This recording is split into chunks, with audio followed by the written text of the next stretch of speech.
Sports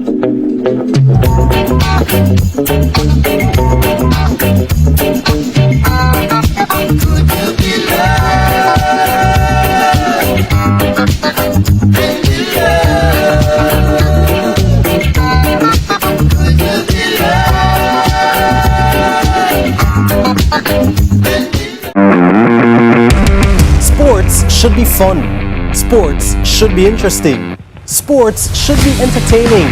Sports should be riveting. This is CVM Sports. I'm Jordan Freight.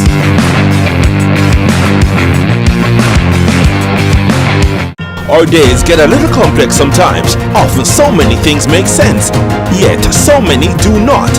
We are being intentional about giving prominence to the big stories in order to clarify and enlighten.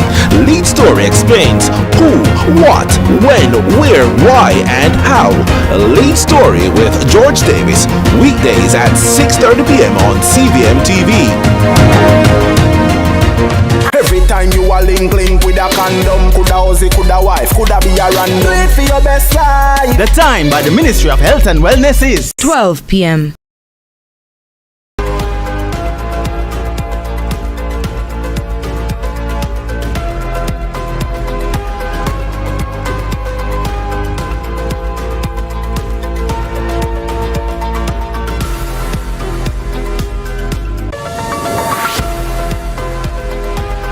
It's Thursday, February 6, 2025. Welcome to CVM News at noon. I'm Caroline Brown. Thanks so much for joining us. Now, the community of Pond Peace in Hopewell, Hanover, and the parish by extension continue to mourn the death of Custos Dr. David Stair, who died Wednesday evening. Reports are Custos Stair did not turn up for work. Staff members were concerned when several calls to his cell phone went unanswered. With the information he was alone at home, a team of nurses drove to his house where he was found unresponsive inside the bathroom. The police were summoned. Dr. Stair was pronounced dead. Now, Dr. David Stair served as Custos of Hanover for over a decade. People's National Party Vice President Mikael Phillips, alongside other members of the party, have expressed condolences to his family. Well, I was in the parish supporting the candidate, Andrea Perkins, and we got the news that the Custos had passed on. So we cut our walk short and we came here to be with the family, to express our condolences to the family and to the parish of Hanover. When one gives of themselves to serve, sometimes it is a lonely road. He was found dead alone in the house. I understand his wife was in Kingston. There was no family member here. So we just came to give our support to the wider community, to the lay magistrates and to the parish of Hanover. And still in Hanover, and also on a sad note, the Sandy Bay police are mourning the death of a colleague who was involved in a motor vehicle crash this morning. It's believed Constable Alfredo Newman was traveling to work on his motorcycle at around 8 o'clock when the tragedy struck along the Unit Hall Main Road at the border of St. James and Hanover. Reports are upon reaching the Rhiney Drive and Unity Hall Main Road intersection, the officer collided into the rear right door of a Toyota Wish, which was entering the main road from Rhiney Drive. Although Constable Newman was wearing his helmet, he sustained injuries to his head and other parts of his body when he was thrown from the bike onto the roadway. He was rushed to the Cornwall Regional Hospital in St. James, where he was pronounced dead. Now, Constable Newman was assigned to the Sandy Bay Police Station for 8 years. The incident has left his colleagues in shock. They describe him as a hard-working, diligent and punctual worker. Of course, we do join in extending our sincere condolences to the family of Constable Alfredo Newman. The St. Andrews South Police Division is reporting 16 illegal firearms and over 100 rounds of ammunition were recovered between January 1 and February 4. Several suspects, including Neem Pinnock, Kashif Hilton, Warren Grant, Tadiki Perkins and Shaquille Williams, all from Kingston addresses, have been arrested, while 4 armed men were fatally shot during confrontations with the police. Now, Police Commanding Officer Superintendent Damian Manderson says the gun and ammunition seizures are part of the force's targeted intelligence-driven operations. Residents are being reminded to report illegal weapons to Crime Stop at 311. And we go back to Hanover, where vendors in the market in Lucy are expressing frustration with the Hanover Municipal Corporation for not honouring its promise to effect repairs to the facility, which was damaged during the passage of Hurricane Beryl. They say Mayor Sheridan Samuels announced work would begin shortly. However, the market has been left unattended, leaving them unable to function comfortable in the market, which leaks whenever it rains. Now, not only are they inconvenienced, they point out, but so too are the customers. The vendors are calling upon the mayor to follow through on his promise and address their complaints with urgency. Motorists travelling along the North Coast Highway through Hanover have welcomed the government's road patching program, which has now expanded to include sections of the area. Contracted workers are currently carrying out patching work on the road from Hopewell to Lucy. Previously hazardous sections of the roadway plagued by large potholes are now being repaired. The road repairs, which began last week, are expected to continue for the next 6 weeks. In less than 24 hours, residents of the Turks and Caicos Islands will head to the polls to cast their votes in a highly anticipated general election. The Progressive National Party, PNP, led by Premier Washington Misick, has been in power since the 2021 election. Now, the PNP's tenure has been marked by various economic policies and initiatives aimed at fostering growth within the islands. At a rally on Wednesday evening, Premier Misick emphasized this administration or his administration's achievements, particularly focusing on economic performance. In 4 years, we've raised the revenue from $300 million to $525 million.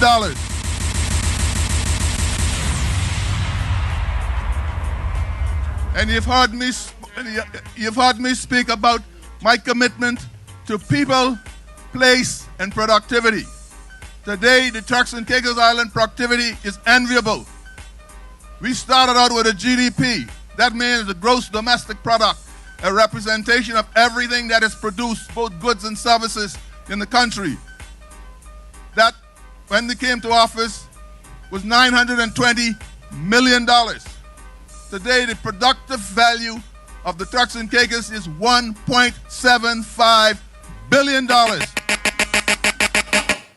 Misick defended his government's record against criticisms raised by the PDM regarding rising crime rates. The PDM, now led by its sole representative, Edwin Astwood, has made public safety a cornerstone of its campaign platform. They would want you to believe that crime is a new phenomenon that started under this Progressive National Party. That is a lie from the pits of hell. That is what they are good at doing, at lying, at smearing people, at scandals. But let me send them a message. Lying, smearing, and scandals will not win this election. This election will be won based on the record of the Progressive National Party and the concrete plans we have for the future. I say, you hear me? With a potential shutdown of the USAID program under the Trump administration, Professor Lloyd Waller, director of SALISA, says countries and NGOs must seek alternatives to diversify their financial support systems. He was speaking on CVM's lead story.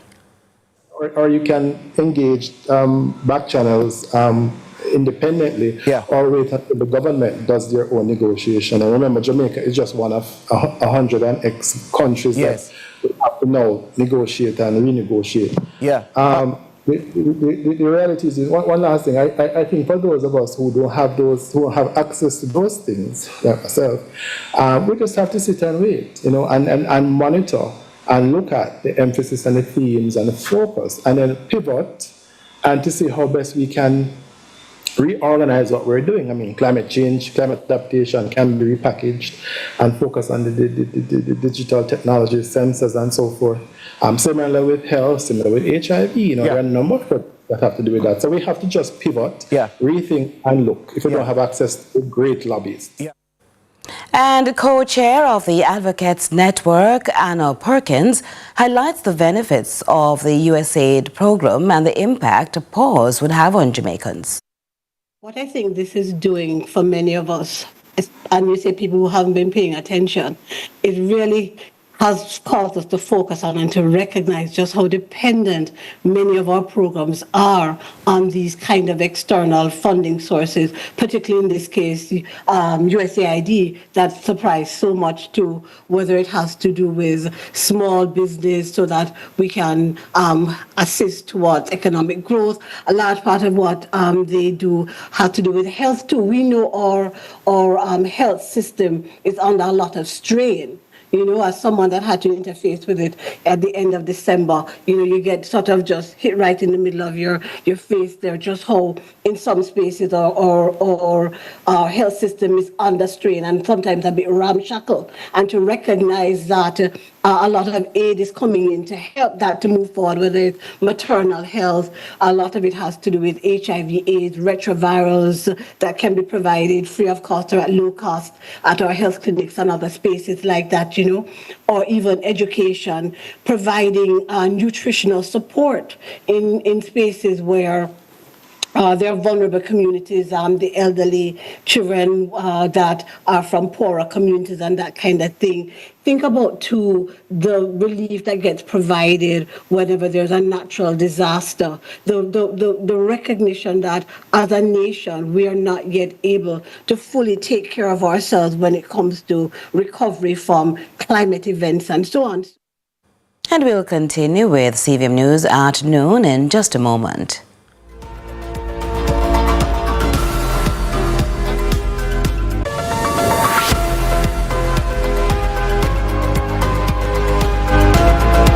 Promotions in association with Magnum Tonic Wine presents It's Gary's Birthday, Saturday, February 8th at Tranquility Gardens, Duns River Park. Music by Bass and DC and Britain's legendary roots rocking reggae selector David Rodigan. Admission $50 US, VIP $100 US. Gates open 5 p.m. Sponsored by Magnum, Black Brothers Construction Limited, and Party City Mandeville, Manchester. Gary's birthday celebration, February 8th, Tranquility Gardens, Duns River. You can't miss this. Must be 18 years older to drink. Drink responsibly.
We are back in the cut.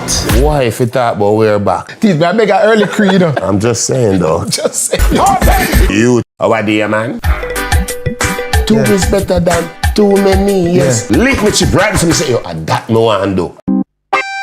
People ask if we turn friend again. You link me, G. I said, let's make bygones be bygones. Deeper than that. Are you give me the first big song? We not going under. You spend as much time in the limelight as you spend behind bars. What was the darkest time? We are ghetto youth and we have ego and I start making a mess and no God have an night. I couldn't me alone. straight for dinner and now make no ram turn. If you don't like Sizzler, you must love Shango. Yo, that body. And if you even rate Jamie Foxx, you must rate Django. One teach, one mash. The Cut is brought to you by Flow.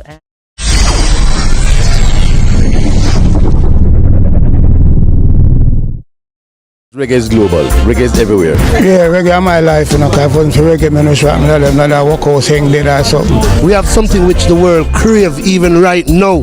Reggae is internationally known. I am a Jamaican.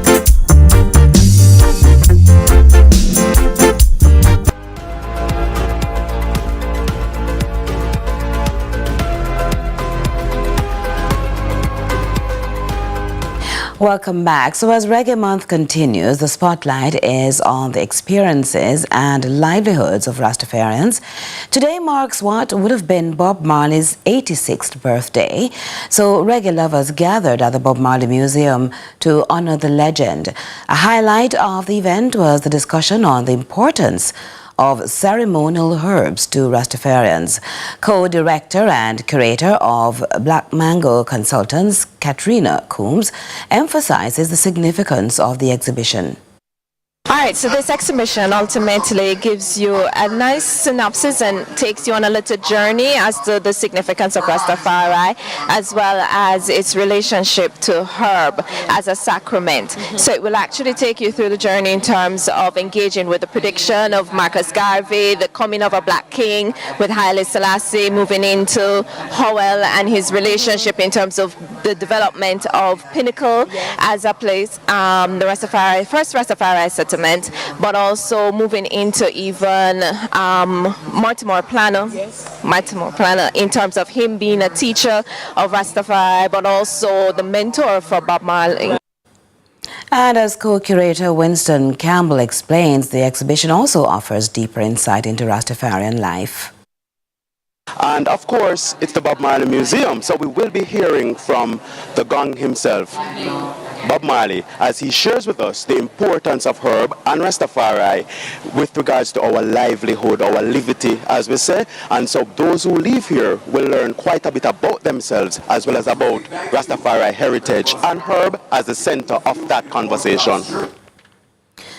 Jamaicans may start to see more money in their pockets as the market stabilizes following recovery from adverse weather conditions in 2024. But as climate change continues to have negative effects for the Caribbean, the Agriculture Ministry takes a new approach, allocating over $130 million to prepare for this year's dry season. Here's Courtney Lewis with more. Going to the market may not be too daunting for some, as the agriculture sector continues to recover from extreme weather events like Hurricane Beryl and Tropical Storm Raphael in 2024. The Agriculture Minister announced in Gordon House on Tuesday that 70% of vegetables have seen price cuts by just over half the original price since the disasters. Green sweet pepper is down 66% in January. Iceberg lettuce is down 44% in January. Salad tomato is down 40% in January. Pak choy is down 22%, yes. And carrots are down 33%. Cabbage and broccoli, lettuce and string beans have also reduced in price by 23%, with projections for more price reductions soothing the pockets of more Jamaicans. Although fruits like melon and cantaloupe are taking a little longer, the sector celebrates major recovery in banana harvest. We're seeing an earlier than projected recovery of our banana farmers. Yes, in fact, we had earmarked recovery 9 months from the Hurricane Beryl weather event. Remember, about 70% of our banana crop was completely destroyed. But we are now seeing the re-emergence of ripe banana. In fact, planting prices declined by 7% in January. But a decline in rainfall continues to plague farmers in the west and central parts of the island, especially as the dry season draws nigh. It's why the ministry has committed to what is described as a proactive approach, allocating $134 million to farmers this year. The ministry has already committed $30 million of which 14 million will be administered by RADA and 16 million by the National Irrigation Commission to accelerate delivery and to ensure that our farmers get the water that they need. We are partnering with individual farmers and groups of farmers to put in place water catchment areas, and as such, pond liners will be provided, and we've earmarked $17 million to provide pond liners. At least $79 million has been earmarked for irrigation kits, with an additional $8 million for mulch for farmers. And in collaboration with the Jamaica Social Investment Fund and the Food for the Poor, an additional $13 million will provide water catchment